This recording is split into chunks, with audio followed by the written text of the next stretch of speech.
Welcome to Sisan একাডেমিতে স্বাগত। আজকে আমরা নিমেষে অঙ্ক সিরিজের ক্লাস নাম্বার 124 শুরু করব। আজকে রিজনিং অ্যান্ড জিআই এর উপর। যারা কম্পিটিটিভ এক্সামের প্রিপারেশন নিচ্ছ, বিশেষ করে WBPSC বা হচ্ছে কি WBCS, food SI, West Bengal police, Kolkata police বা স্টাফ সিলেকশন কমিশনের যে কোনো এক্সাম, তাদেরকে বলবো, বা যে কোনো কম্পিটিটিভ এক্সামের প্রিপারেশন নিচ্ছ তাদেরকে বলবো অবশ্যই ভিডিওটা শেষ পর্যন্ত দেখো। ঠিক আছে, রিজনিংয়ের যে কোশ্চেনগুলো আমি ডিসকাস করবো এই টাইপের কোশ্চেন তোমরা পরীক্ষায় পাবে, সেই জন্য ভিডিওটা তোমরা প্রথম থেকে শেষ পর্যন্ত দেখো, আশা করি অনেক কিছু শিখতে পারবে। ওকে, চলো লেট স্টার্ট। ফার্স্ট কোশ্চেন কী আছে দেখে নাও। বলেছি সঠিক বিকল্পটিকে চিহ্নিত করুন যা শূন্যস্থানে বসে নিজের সিরিজটিকে সম্পূর্ণ করবে। ঠিক আছে, জাস্ট দেখো লেটারগুলো কিভাবে এসছে। এ থেকে বি প্রথমে কত হয়েছে, +1 হয়েছে, দেখো। ঠিক আছে, 1 বেড়েছে। তারপরে বি থেকে ডি হয়েছে, মানে হচ্ছে পজিশন ভ্যালুগুলো ভাবো কত কত করে বেড়েছে। প্রথমটা 1 ছিল, তারপরে এটা বি মানে 2, ডি মানে 4 হয়েছে, মানে পরে হচ্ছে কি +2 হয়েছে। তারপরে দেখো জি মানে হচ্ছে 7, তাহলে 4 3 7, মানে পরে 3 যোগ হয়েছে। তারপরে আবার দেখো জি থেকে হচ্ছে কে এর পজিশন ভ্যালু হচ্ছে 11, 7 4 11 +4 হয়েছে। তারা আমরা কি দেখতে পাচ্ছি, 1 2 3 4 5 এরকম করে বেড়ে বেড়ে যাচ্ছে। তাহলে এরপরে দেখো কে থেকে পি কত বাড়বে, +5 বাড়বে, কারণ কে এর পজিশন ভ্যালু কত 11, পি এর হচ্ছে 16, মানে +5 বেড়েছে। তাহলে এরপরে পির পজিশন ভ্যালু কত 16।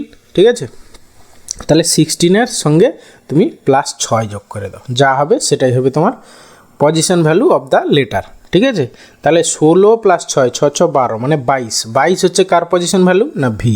তাহলে ভি হবে অ্যান্সার, মানে অপশান সি আমাদের অ্যান্সার।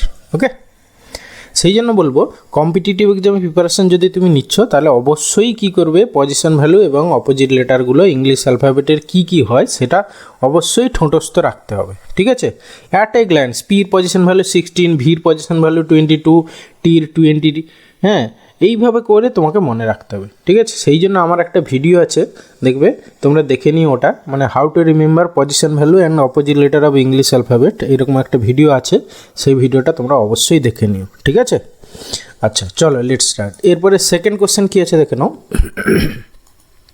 বলে যে সঠিক বিকল্পটিকে চিহ্নিত করুন।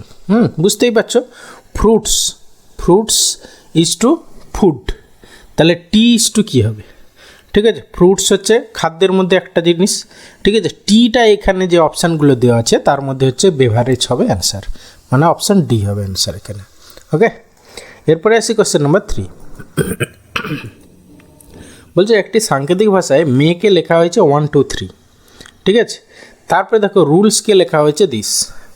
হ্যাঁ, মেয়েকে লেখা হয়েছে 1 2 3, রুলসকে লেখা হয়েছে 4 5 6 7, আবার দেখো ফান্ডসকে লেখা হয়েছে দিস। আচ্ছা, এইখানে দেখো কমন লেটারগুলো খোঁজো। এখানে দেখো রুলের ইউ কমন, এখানে ফান্ডের ইউ কমন। দেখো ইউর জন্য এখানে কত বসেছে, 5 বসেছে, এখানেও ইউর জন্য দেখো 5 বসেছে। তাহলে আমরা এখানে ভাবতে পারি কি না, করেসপন্ডিং লেটার কোডিং, মানে করেসপন্ডিং লেটারের জন্য এক একটা নাম্বার দেওয়া আছে। তাহলে আমাদের যেটা চেয়েছে কি ল্যান্ড, LAND। ঠিক আছে, দেখো শেষে আমার তোমার ফান্ডের ND আছে, ND মানে কি শেষে 90 হবে। ঠিক আছে, শেষে 90 কোন অপশানে আছে, দেখো একমাত্র অপশান ডিতে, ব্যাস পুরো এইটাই হলো অ্যান্সার। আর বাকি এর জন্য তোমাকে চিন্তা ভাবনা করার কোনো দরকার নেই। ঠিক আছে, দেখো ND শেষে আছে, তোমার 90 তো শেষে হতেই হবে, একমাত্র একটা অপশানে আছে, ব্যাস। শুধু এরপরে আমরা আর সময় নষ্ট করব না। এইভাবে যদি তুমি 2 সেকেন্ড 3 সেকেন্ড করেও যদি প্রতি কোশ্চেনে বাঁচাতে পারো, সেটা কিন্তু পরে অনেক কাজে দেবে। ঠিক আছে, সেই জন্য কম্পিটিটিভ এক্সামের টাইম ম্যানেজমেন্টটা খুব জরুরি। সেই জন্য আমি বলবো আমার নিমেষে অঙ্ক সিরিজ বা হচ্ছে কি DST ডেইলি শর্ট টেস্ট দেখবে রাত 10টায় যেটা থাকে, সেইটা হচ্ছে গিয়ে তোমরা রেগুলার বেসিসে ফলো করো, দেখবে তোমাদের এই টাইম ম্যানেজমেন্টটা অনেকটা ইমপ্রুভ হবে। ওকে, চলো এরপরে নেক্সট কোশ্চেন নাম্বার 4। বলেছে একটি বিজ্ঞাপনে বলা হয়েছে বাড়ি রং করতে ABC পেন ব্যবহার করা উচিত। তাহলে এখান থেকে কনক্লুশন বা ধারণা কি না, লোকেরা বাড়ি রং করতে চায়। হ্যাঁ, এটা ঠিক, লোকেরা বাড়ি রং করতে চায় বলেই এই পেন্টের অ্যাড দিয়েছে। ঠিক আছে, কেবল ABC পেন্ট দ্বারা ঘর রং করা যায় না, এইটা ঠিক নয়। ঠিক আছে, তাহলে হ্যাঁ অনেক পেন্ট আছে, তার মধ্যে ABC পেন্টটা করা উচিত বলেছে। ঠিক আছে, কিন্তু আরও অন্যান্য পেন্টও আছে। ঠিক আছে, সেই জন্য অপশান মানে কনক্লুশন 2টা এখানে হবে না, তাহলে একমাত্র কনক্লুশন 1 ফলো করছে, তাহলে এখানে অপশান এ হবে অ্যান্সার। ওকে, এরপরে আসছি কোশ্চেন নাম্বার 5। কী বলেছে দেখো, মিসিং নাম্বারের কোশ্চেন তোমরা বুঝতেই পারছো। ঠিক আছে, দেখো এইখানে এই যে 6, 38, 10 আর হচ্ছে গিয়ে তোমার কত 8, এইগুলো থেকে কিভাবে রিলেটেড এরা সেইটা দেখো। ঠিক আছে, আচ্ছা আমরা যদি দেখি, দেখো এই দুটো কোনাকুনি গুণ করলাম, হ্যাঁ 6 48 মাইনাস 10, দেখো 6 ইন্টু 8 মাইনাস যদি 10 করি তাহলে দেখো 38 আসছে। ঠিক আছে, সিমিলারলি পরেরটায় দেখো 9 ইন্টু 4 9 36 থেকে 15 যদি বাদ দাও, দেখো সেও 21 হচ্ছে। তাহলে সিমিলারলি তাহলে তোমার অ্যান্সার কী হবে, 4 ইন্টু জিজ্ঞাসা চিহ্ন, হ্যাঁ মাইনাস 6 ইকুয়াল টু হবে তোমার 6। ঠিক আছে, তাহলে এখান থেকে বের করে নাও, তাহলে 4 ইন্টু জিজ্ঞাসা চিহ্ন কোশ্চেন মার্ক ইকুয়াল টু 6 6 12। ঠিক আছে, 4 3 12, তাহলে জিজ্ঞাসা চিহ্ন মানে কোশ্চেন মার্ক ইকুয়াল টু 3 হবে অ্যান্সার, মানে অপশান ডি। মিলিয়ে নাও, 4 3 12 থেকে 6 গেলে 6 হয়।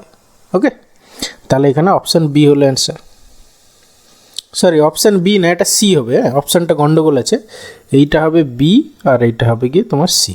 ওকে, তাহলে এখানে অপশান সি অ্যান্সার। এরপরে এসে কোশ্চেন নাম্বার 6। কী বলেছে দেখো, পুষ্পা তার বন্ধুদের সুজাতা ও রাধার সঙ্গে পরিচয় করিয়ে দিল, এই বলে যে রাধার দিদিমার একমাত্র জামাই হলো সুজাতার পিতা। ঠিক আছে, আচ্ছা রাধার দিদিমার একমাত্র জামাই মানে কি, রাধার যে দিদিমা, হ্যাঁ মানে তার মায়ের হচ্ছে মা, তার একমাত্র জামাই মানে রাধার বাবা হলো সুজাতার পিতা।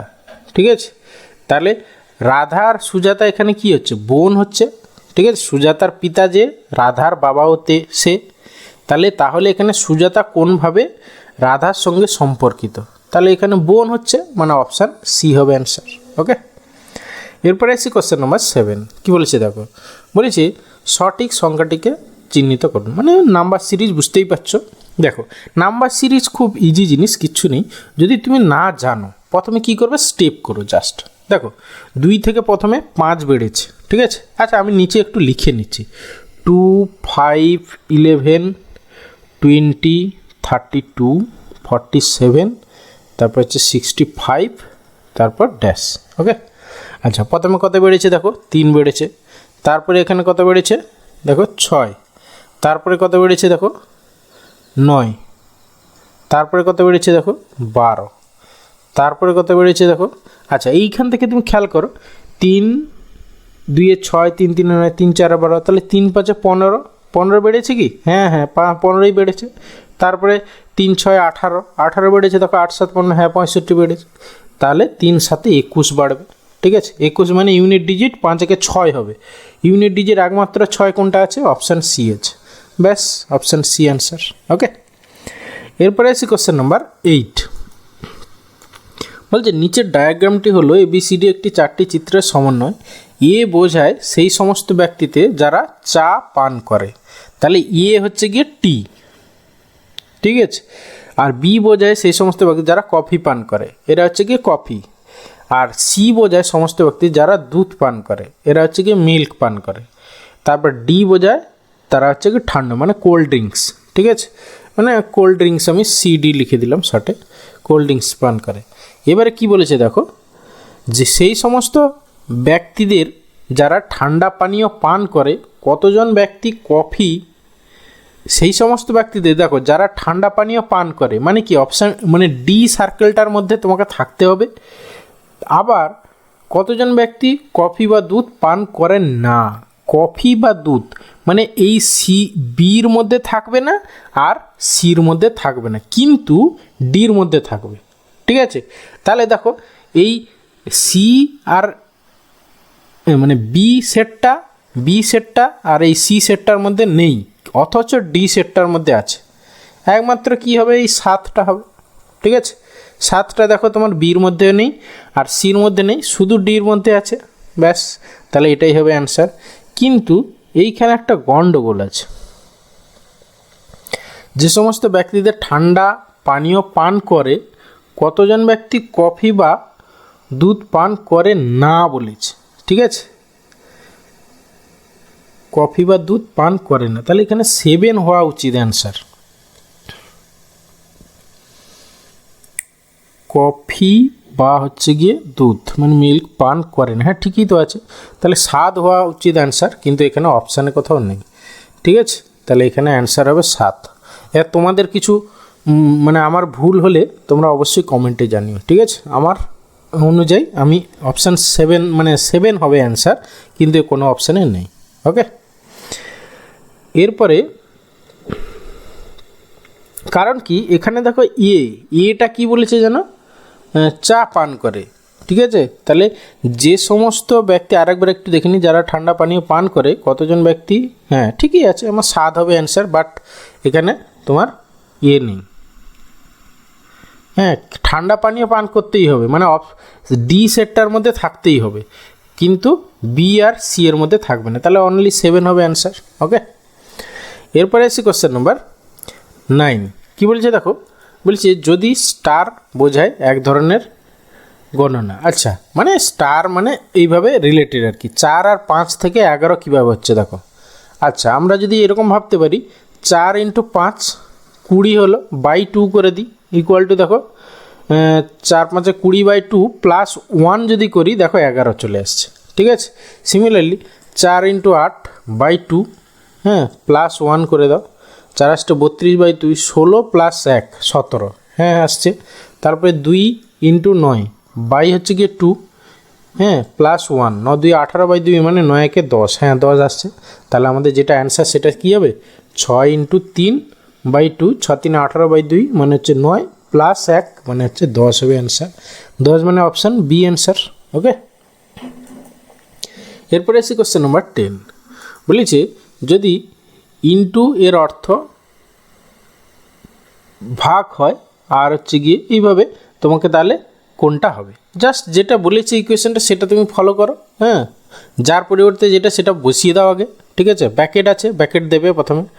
এবার হচ্ছে গিয়ে 4 মাইনাসের অর্থ হলো গুণ, তাহলে ইনটু 12, তারপরে দেখো এটা কী আছে তোমার ভাগ সাইন, ভাগ সাইনের অর্থ হচ্ছে গিয়ে প্লাস, তাহলে প্লাস হচ্ছে গিয়ে 16। ওকে, তারপরে গুণের অর্থ হচ্ছে গিয়ে ভাগ, গুণের অর্থ ভাগ মানে 8 হয়ে গেল, তারপরে হচ্ছে কি প্লাসের অর্থ হচ্ছে কি মাইনাস মানে -5, ব্যাস এটাকে সিম্পলিফাই করো, আগে ব্র্যাকেটের কাজ করো, ঠিক আছে। 12 4 48 48 আর 16 কত হচ্ছে 58 58 আর 6 কত 8 6 14 64, তাহলে 64 ভাগ 8 -5, আগে ভাগের কাজ হবে, 8 8 64, তাহলে 8 - 5 মানে হচ্ছে কি 3 হবে আমাদের অ্যান্সার, মানে option A answer. Okay, thank you ভিডিওটা শেষ পর্যন্ত দেখার জন্য, আশা করি অনেক কিছু শিখতে পারলে বা ভালো লাগলো ভিডিওটা সলভগুলো দেখে, তাহলে অবশ্যই একটা লাইক করো, বন্ধুদের সঙ্গে শেয়ার করো, আর চ্যানেলে যদি নতুন হও তাহলে অবশ্যই সাবস্ক্রাইব করো। ওকে, ভালো থাকবে, বাই।